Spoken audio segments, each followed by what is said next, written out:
I want to first of all thank the Committee of 100 for putting on these series of debates. I think it is a great service to the community that we are able to come here and discuss the issues that are going to be so important to us in the next legislative session. I also want to take this opportunity to thank all of you for coming out here. It really shows how much you care about your community. And as I look out in the audience, I'm very glad to see a lot of you undecideds over here. So thank you for coming out. My name is Faisal Gill, and I'm running for the 51st House of Delegate District. I really feel honored to be running for the seat. I feel like I am living the American dream. I was born in Pakistan, in Karachi, Pakistan, and I moved here when I was 8 years old. We settled in Northern Virginia, settled in Annandale, Alexandria area. I grew up there all my life, and then ended up going to school at American University and American University Law School, and then afterwards I joined the Navy as a JAG Corps officer. After serving in the Navy, I was given another privilege, the privilege for serving the Bush administration. I was very happy to do that.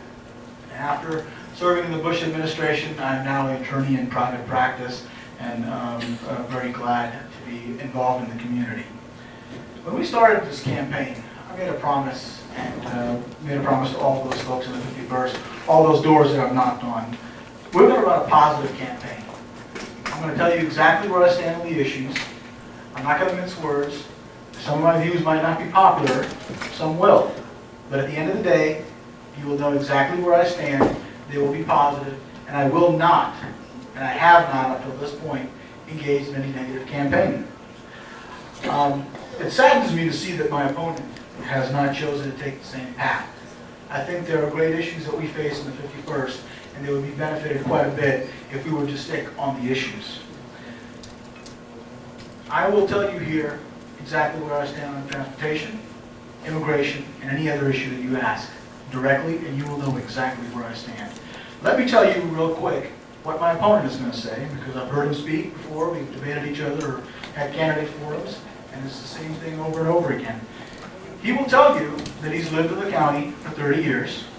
He will tell you that all of his kids went to public school, and he will tell you that he's a small businessman in the county. I challenge him, however, to tell you more than that, to tell you specifics, to tell you exactly where he stands on all the issues, and not just speak in generalities. Thank you very much. Well, again, I'd like to remind everybody to please hold their applause. Let me get out of your way. Mr. Nichols. Thanks. Yes, I too would like to thank the Committee of 100 to give us an opportunity to come here and speak so that you would get to know us. I'm Paul Nichols, and also to hear what we have to say, so you have some idea where we're coming from. I'm 54 years of age. I've been living in the Lake Ridge community for 30 years. Thank you, Faisal, for letting everybody know before I got this. And I've been very fortunate in having two beautiful children. My son's here tonight. My daughter took Barbara Drive. But when I look back 30 years ago, I chose this community for a reason. I was living in Fairfax, working in Old Town, and I knew I was starting a family. My daughter was born, and I said to myself, I need to find a place to plant myself and make my family happy. And I started asking around, and somebody told me that Lake Ridge had the best school system in Northern Virginia 30 years ago. So I didn't say, where's Lake Ridge?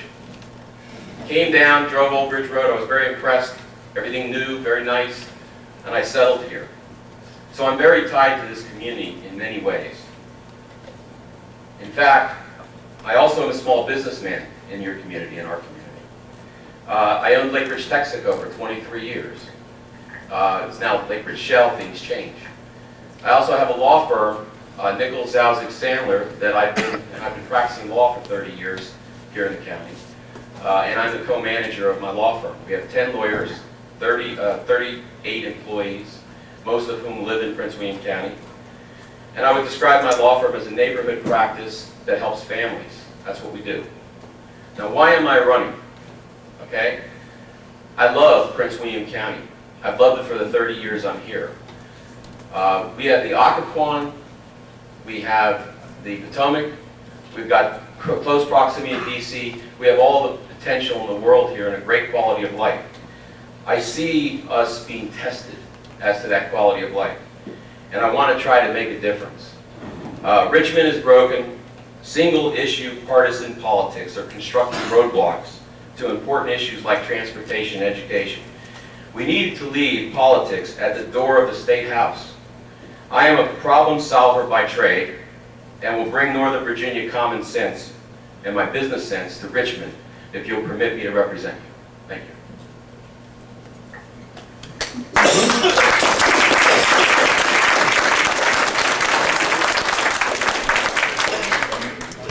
I have to remind everybody, if you can please hold your applause at the very end, so we can get through this evening.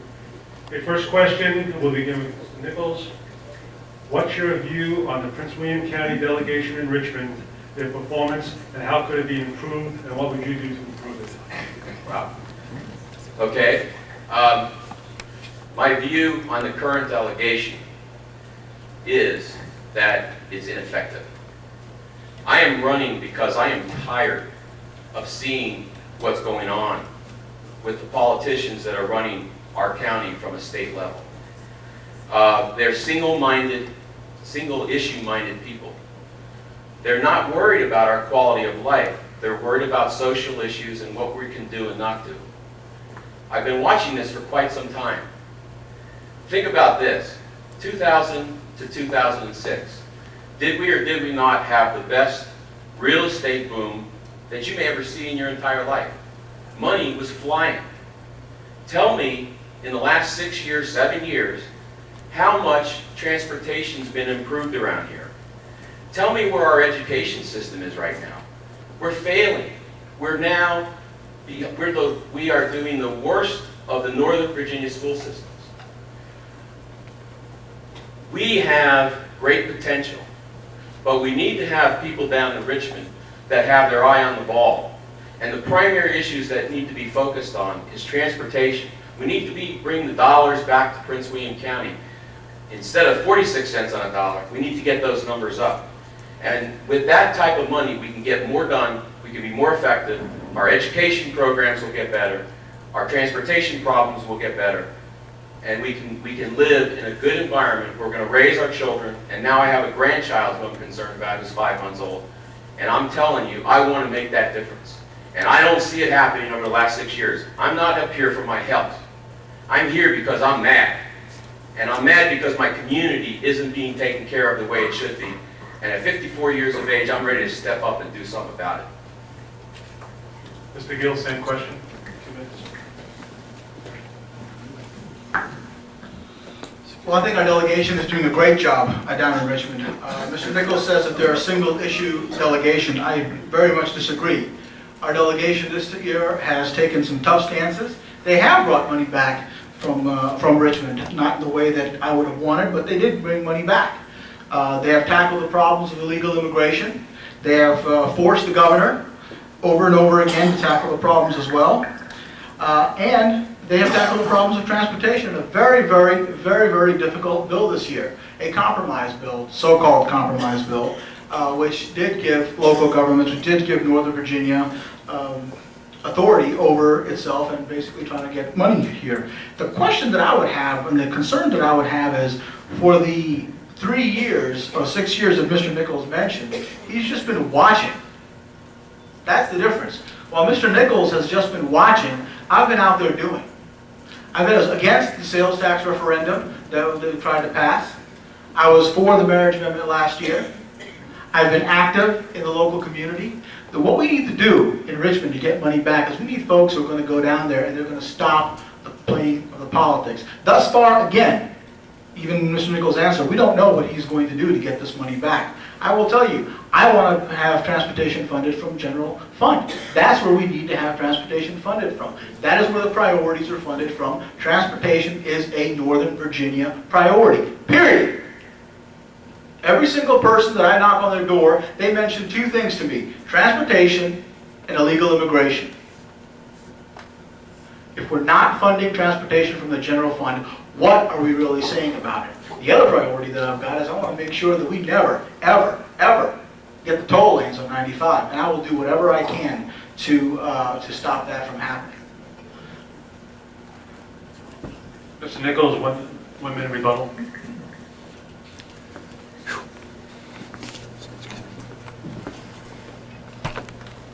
Faisal will do a good job in Richmond joining in with the team that's there. And I'll tell you why. The marriage amendment. That's the problem we have. We're worried about things.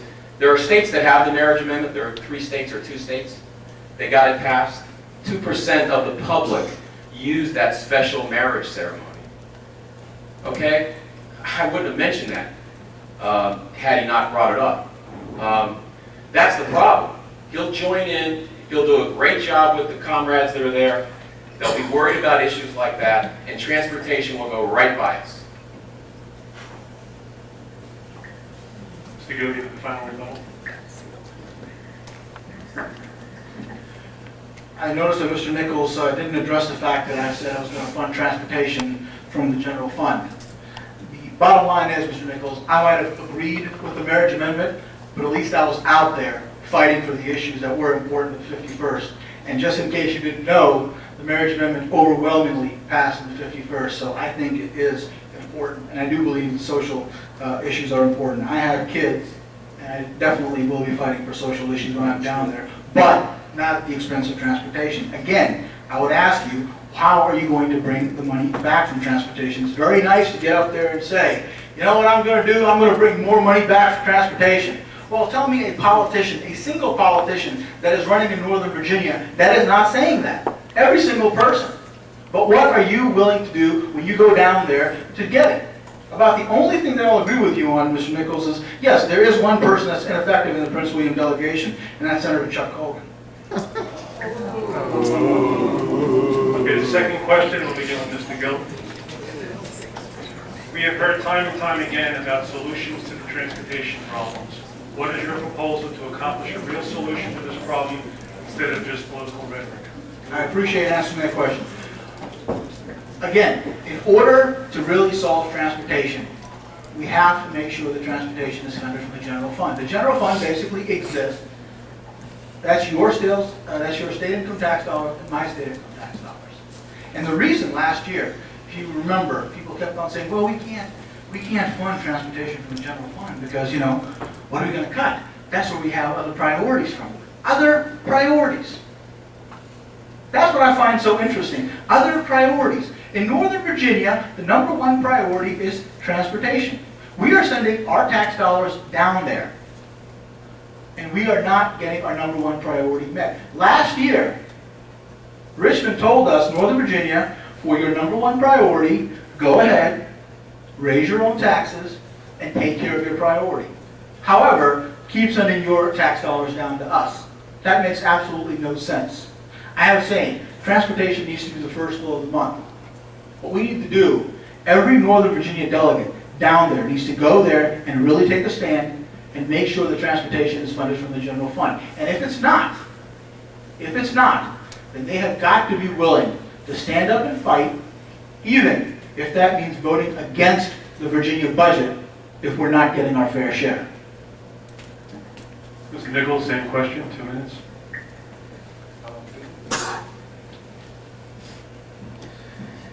The general fund, for those that don't know, and I didn't know that much about it months ago, but the general fund provides money for education, Medicaid, and many other things.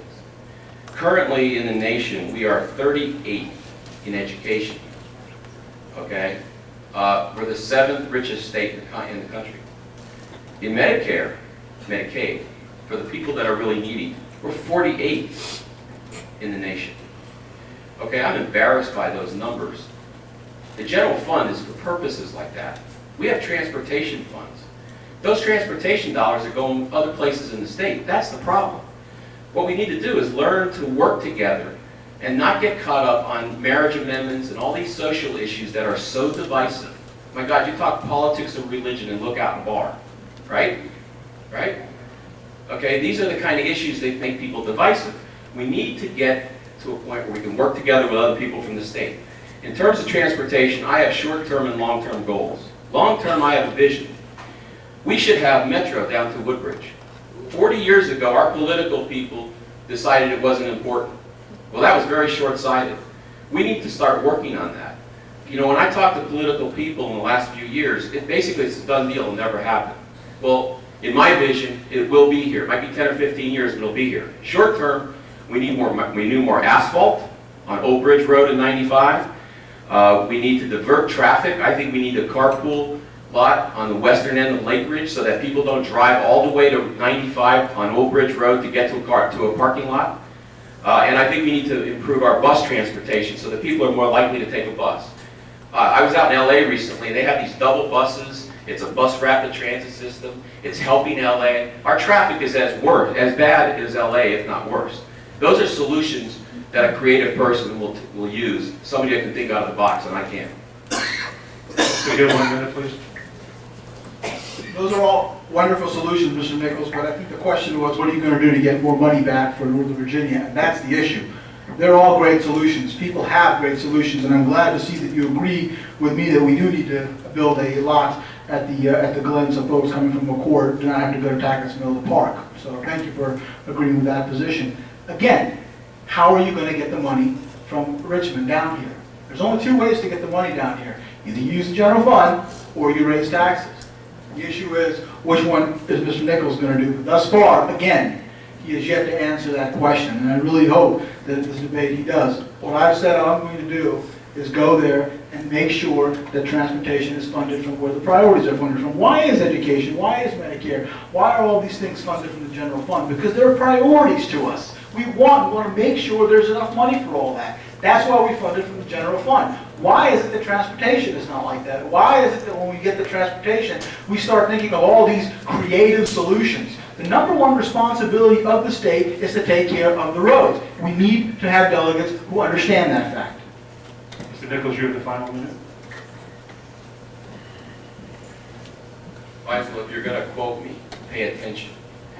I do have a solution, and I said it, and that is to work with people from around the state. You know, Norfolk wants something, the South wants something. You work with people so that you can get the money back to Prince William County. When you're creating or you're alienating relationships, you're not doing any good for this county. And I submit that when I travel the state and I talk to delegates or lobbyists from all over the state, I heard something recently. I said, where are you from? Prince William County. Really? What's in the water up there? I was stunned. I said, what do you mean? The delegation. Whew. So, listen to me, and I'll make it clear, and that is a person who can go down and work in Richmond with the other people from around the state will get the money back here in a much better way than what's been happening. And I plan to do that. I've got the personality to do it, I've got the knowledge to do it, and I'll get that done. Okay, our third question will begin with Mr. Nichols.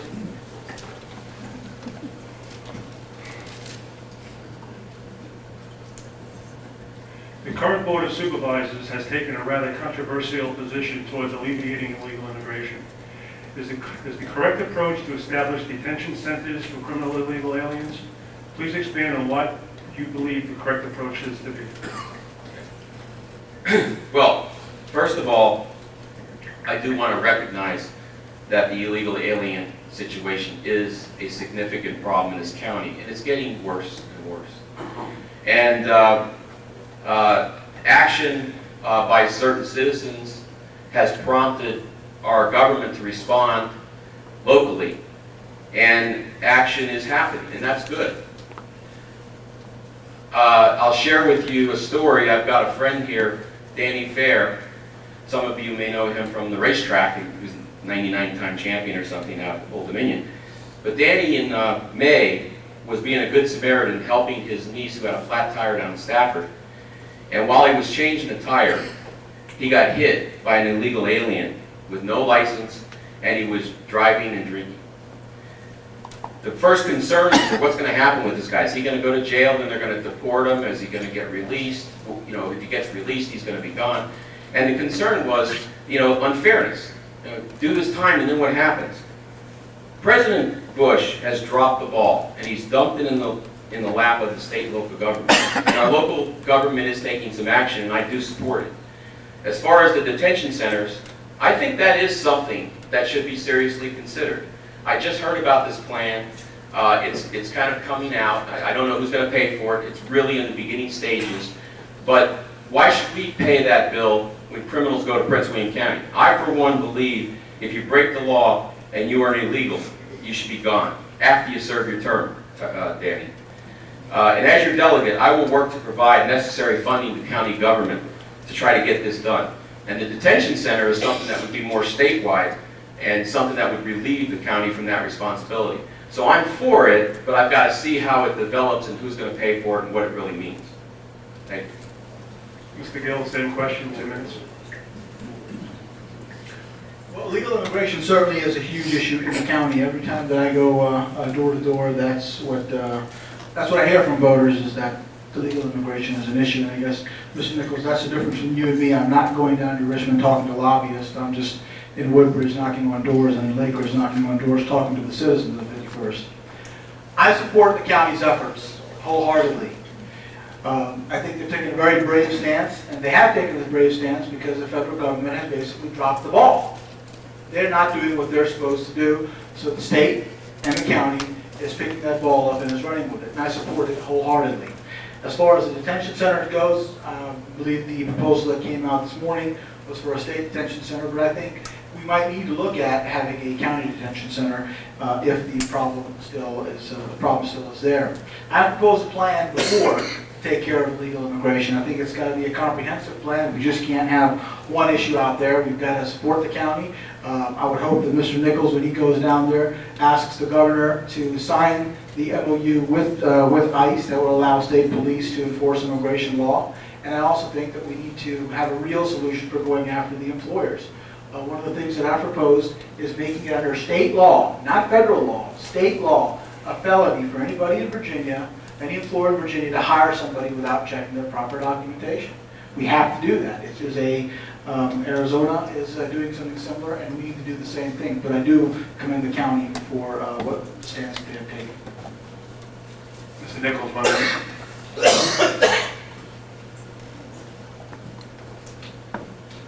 I'm not spending all my time in Richmond.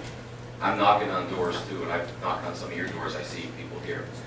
And I am hearing that immigration is a significant, illegal immigration, illegal aliens, is a significant problem, and it's growing. It's getting worse. So it's time to do something about it. In addition to dealing with the criminality, which I think is problem number one with respect to them, I think that we should also invoke the E-Verify system that's provided by the federal government for free.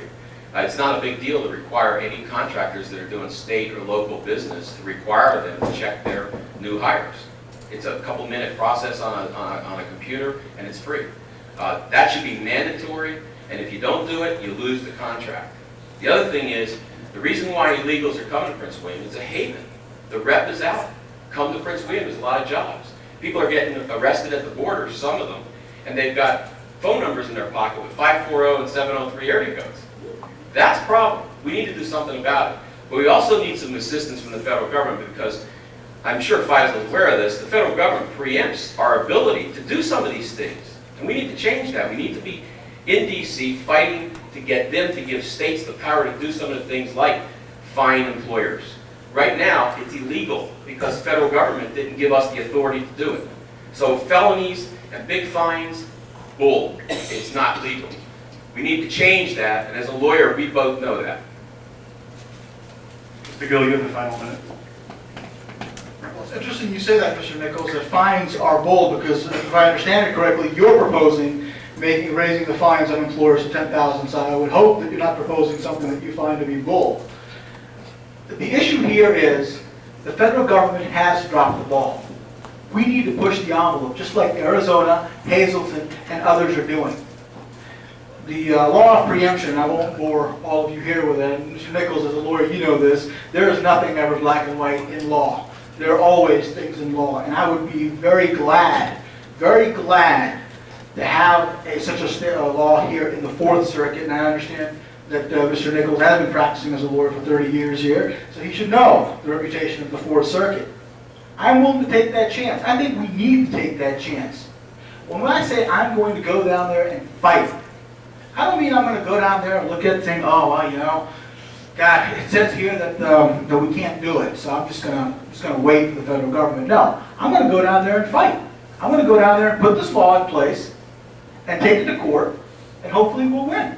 And I feel very good in the Fourth Circuit that we will prevail. Arizona's doing it, Hazleton's doing it, we need to be doing it. Ms. Nichols, next question, beginning with you. Existing public safety facilities, schools, parks, and recreation facilities are inadequate to support proposed residential development. Please give us your views on whether profits or impact fees are better to address public facilities and infrastructure. I absolutely support the idea of raising the profits as Corey Stewart has proposed. I think that development is out of control. Unfortunately, that genie's out of the bottle there. And I think right now we need to hold developers more accountable for the infrastructure and the impact that their development has on the infrastructure here in Prince William County. There is no reason why developers should not be paying for the roads. There is no reason why developers should not be paying more for parks. There's no reason why developers should not be paying more for libraries, for schools, and for all the other problems that we have. Mr. Nichols and I live about 2 streets away from each other, and getting out of our house in the morning right now is a fairly large challenge because Minnieville Road is under construction, and if you do like me, I have to make a left on Minnieville Road. You're basically waiting for quite a long time. And one of the reasons is there's a lot of development that's going on there, so we're having to expand Minnieville Road. Well, Prince William County basically got fed up waiting for the state to do anything, so we ended up bonding for it. This is a responsibility that we need to have put on the developers, so I wholly support Corey Stewart and his efforts to hold developers more responsible for the impact that their development has on the county. Nichols, same question, 2 minutes. We have as a county experienced runaway growth. There's no question about it. Things were hot, times were hot, and things happen. And now we've got problems. And it's really a problem that's been developing over at least the last 15 years. It's just not something that we woke up yesterday and it's a problem. I also support slowing things down, trying to plan things. Adequate public facility is a term that's been thrown around. It's something where there's a formula-based system so that a builder can understand what he's going to pay when he starts to develop a property. The proffer system, it's kind of an antique, really. It's still around. It works in some cases. In some cases, it doesn't work. The problem from the builder side is he goes in, he doesn't know what he's going to get hit for until he's there, and he's already spent a lot of money. On the other side, maybe he's not paying enough or doing enough in terms of the roads.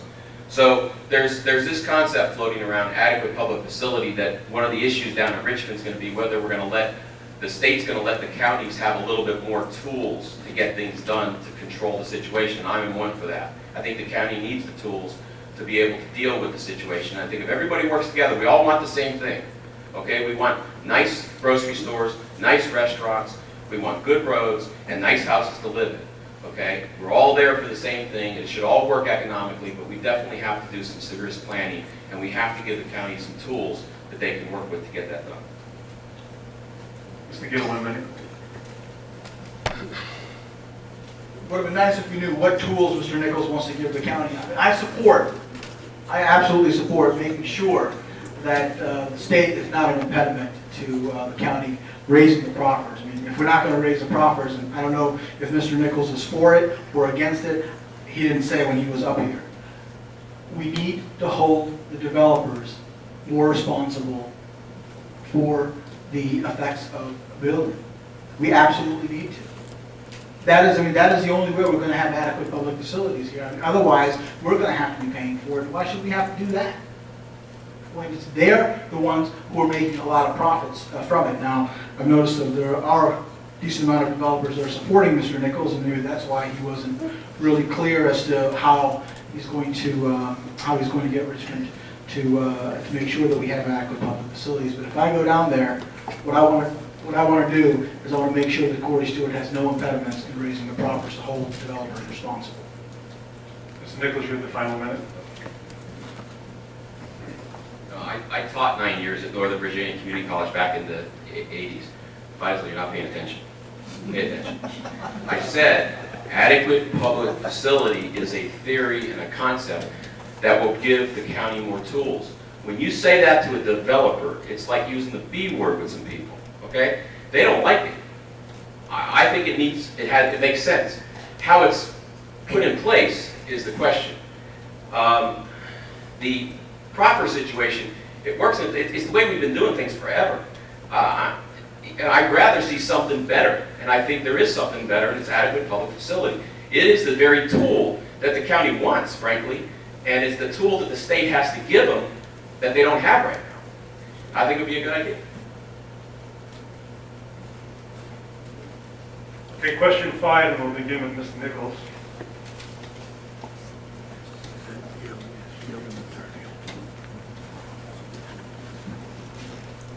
In light of budgetary restraints, how would you address the needs of the homeless and the impoverished in our area?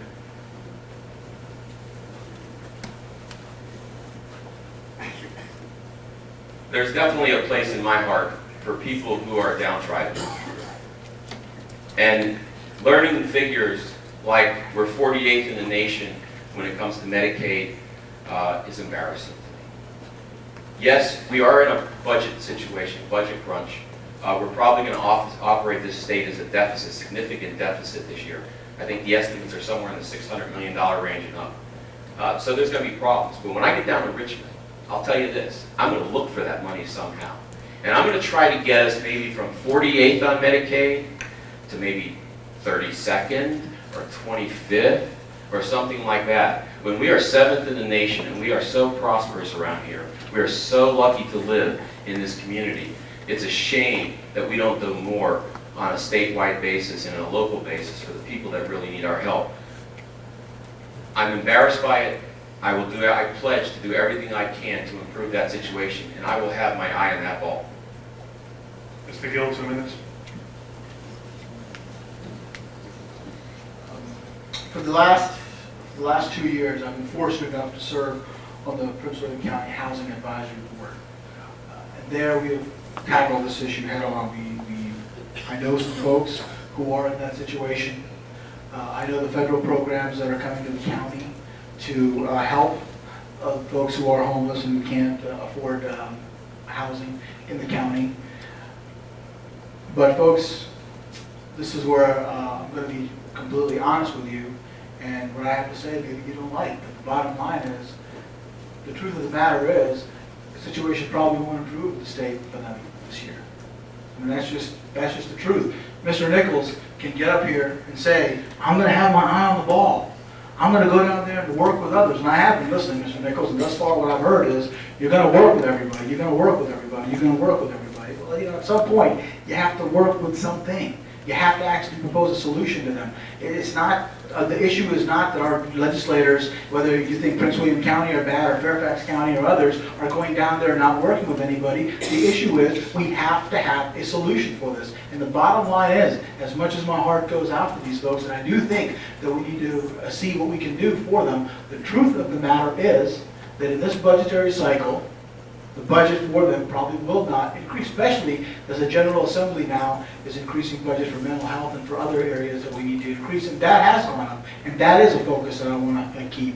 I want to make sure that we have more resources going to mental health in the county. Thus far, the last 2 years, mental health spending has increased from the state in Prince William County, and I want to make sure that that's happening. But folks, these are some of the realities, and as I said, I can get up here and I can say a great answer like Mr. Nichols and say, you know, I really feel for them, and I just want to go down there and I'll look for the money and I'll find it and I pledge to you all over a card. But the bottom line is, we have to face realities, and somebody has got to stand up here and say, look, I'm not talking about politics, I'm telling you like it is.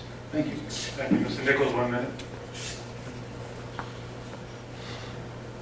The difference about the two of us talking about this issue and both of us getting up and saying we're going to help these people is that I mean it. 2000 to 2006, I said it earlier, did we have a better economic environment in this area during that time than then during that time? It's probably, being 54, it's probably the greatest time I'll ever see in my entire life.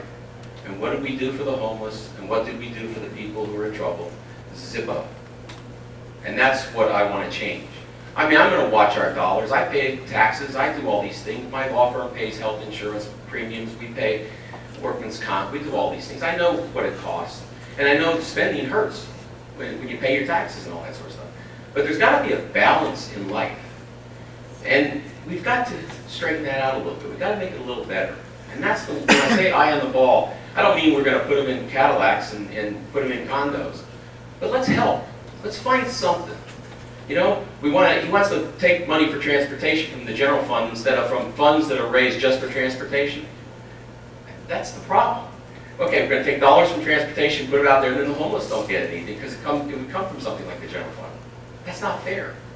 That's why I think when I would get down there, I'd fight about dollars that are already being generated for the purpose of transportation, used for transportation, but they come here.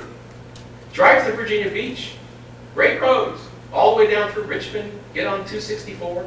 Go down to Southern Virginia, drive a beautiful highway down here. You might see a car every 5 miles. There's great roads around this Commonwealth, okay? We need that money here, and we need to have effective people that can get it back here. And I pledge to do that.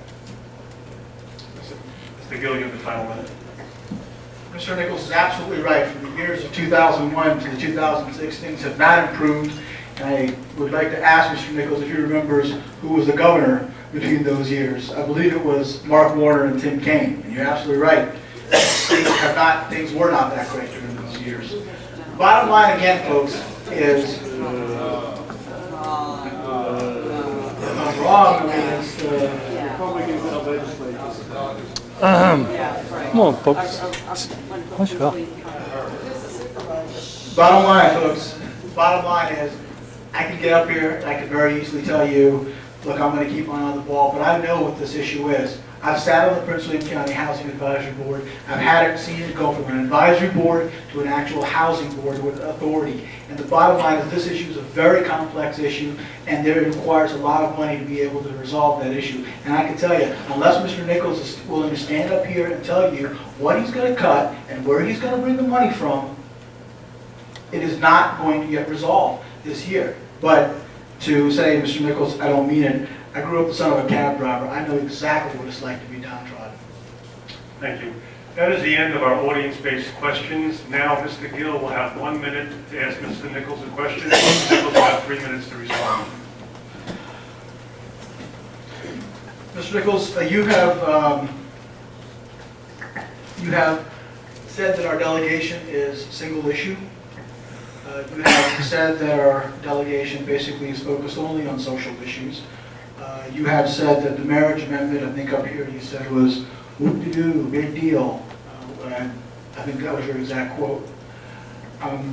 As I knock on people's doors, social issues do come up, and people are concerned about social issues, and they do ask me my views on certain issues. And I would like to ask you, and hopefully you'll be able to give a direct answer on this, what is your view on the abortion issue? And what will you do, if anything, when you go down to Richmond? Are you pro-choice or are you pro-life?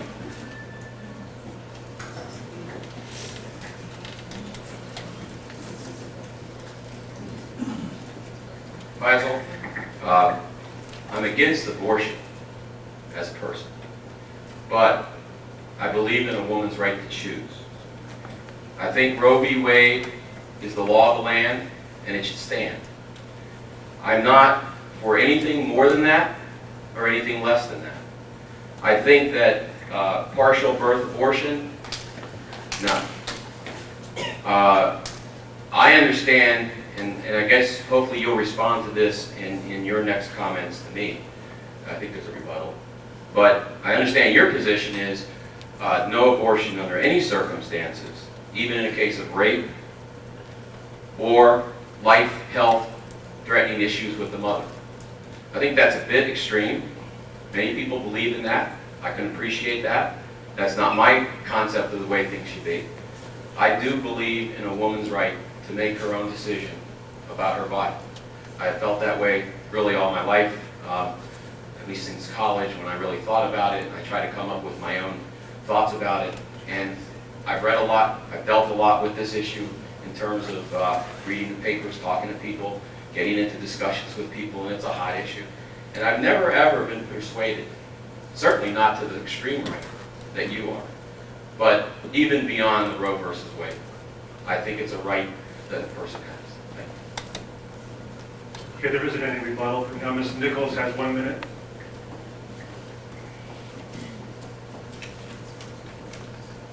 Mr. Nichols has 1 minute to answer the question. Mr. Gill will have 3 minutes to respond.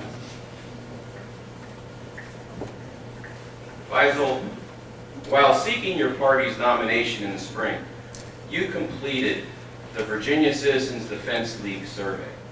I happen to have that survey with me if you need to reflect on it.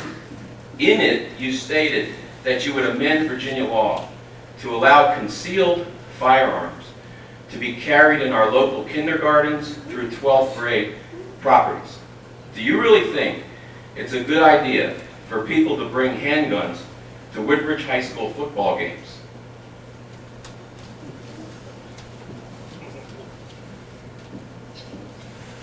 Mr. Nichols, whether you like it or you don't like it, there is a Second Amendment to the Constitution.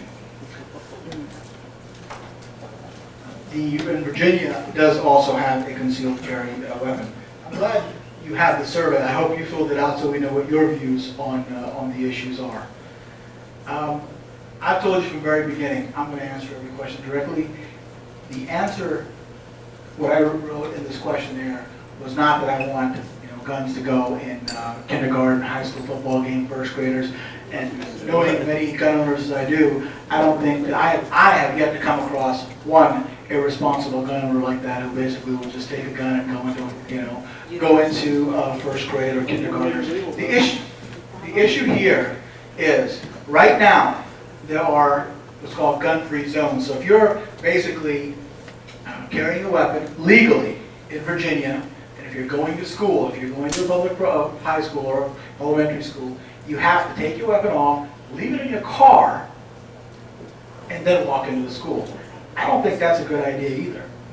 I absolutely support the right of every law-abiding citizen of Virginia to carry a weapon. I will fight for it. I filled out the survey for it.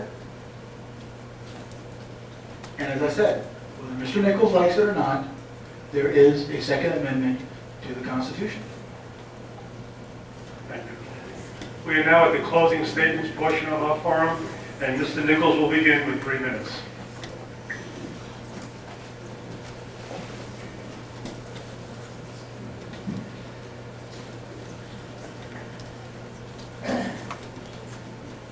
I am everybody in this room. That's how I look at myself. I'm just a regular guy. I'm no politician.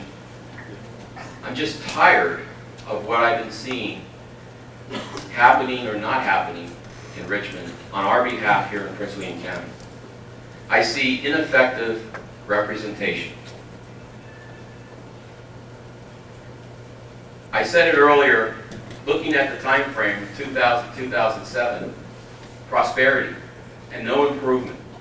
I ask you, are we better off today than we were in 1999 in terms of our local issues, transportation, education, and the immigration issue for that matter? But particularly education and transportation, comparing that period of time. And I suggest to you, we're not better off. We're nowhere. We didn't gain any real ground. We probably lost ground, absolutely. There's more houses been built. More people are on the road. Gridlock, Old Bridge Road, 95. What's been done about that for us here in Prince William County? Schools declining. Other issues that I would be concerned with in Richmond, and there's so many I can't really get into, but who's thinking about the senior citizens? You know, they can't even afford to pay their real property taxes here in Prince William County anymore. There's a lot of, I've been at the door, that's an issue. We're in the process in Richmond, hopefully, of maybe passing a law, if I can get down there and help, to finally have a homestead exemption. Other states have had that for years. We're finally getting around to it in Prince William County. Teachers, firemen, police, they need to be living in our community. We need to be doing something to help them out so that we have some affordable housing for them. It's embarrassing that our police officers have to live in Fredericksburg to be able to afford to work in Prince William County. I submit to you, Richmond is broken, especially when it comes to Prince William County. And you have two choices. A candidate who prides himself on being to the right on the social issues, and he'll join in with the rest of his comrades to accomplish single issue matters. Or me, a candidate who will leave his politics at the door of the State House, a moderate who will tackle the issues that affect your everyday quality of life with a clear vision for the future. Send me to Richmond so I can take some Northern Virginia common sense to Richmond and make a difference. I hope you'll give me that opportunity. I will work hard for you. I trust that you'll vote first of all, and maybe vote for me. Thank you.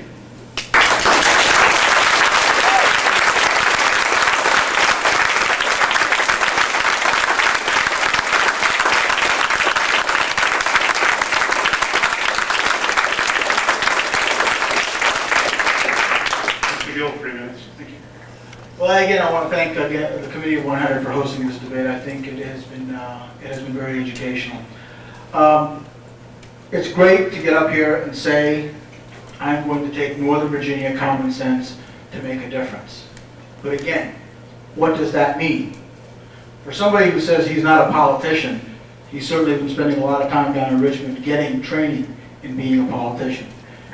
You've got to stand up here, you've got to go to the doors, you've got to tell people exactly what you believe in, exactly how you're going to solve these problems.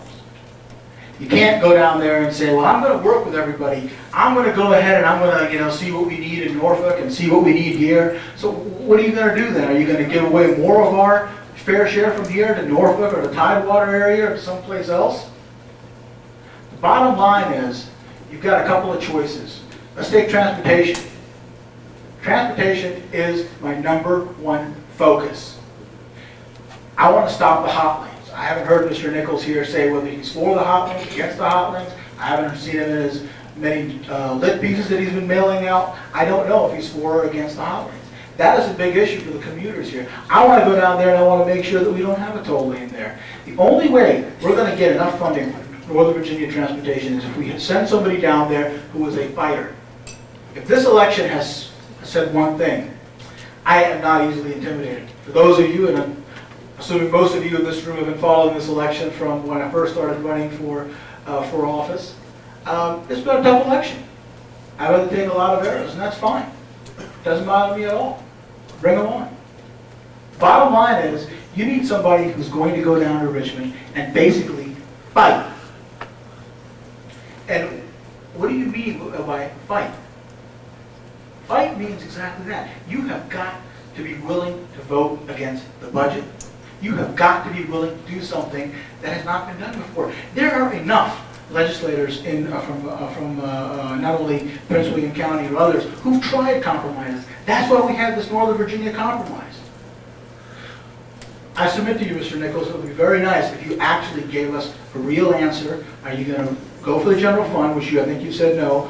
Are you going to raise taxes? You haven't said you're going to raise taxes. You haven't said you're not going to raise taxes. On your illegal immigration plan, you said one time you called my plan out of left field. And then a few days later, afterwards, you go ahead and you propose something saying raising fines. Folks, you need a person who's going to go down there and fight for it. You need somebody who understands the values of the 51st District. And I make no bones about it. I do think social values are important. I have kids.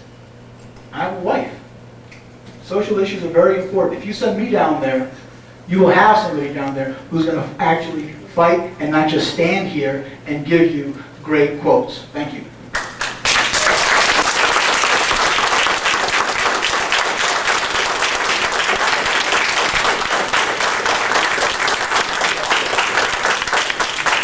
Gentlemen, thank you both very much for your cooperation and your participation.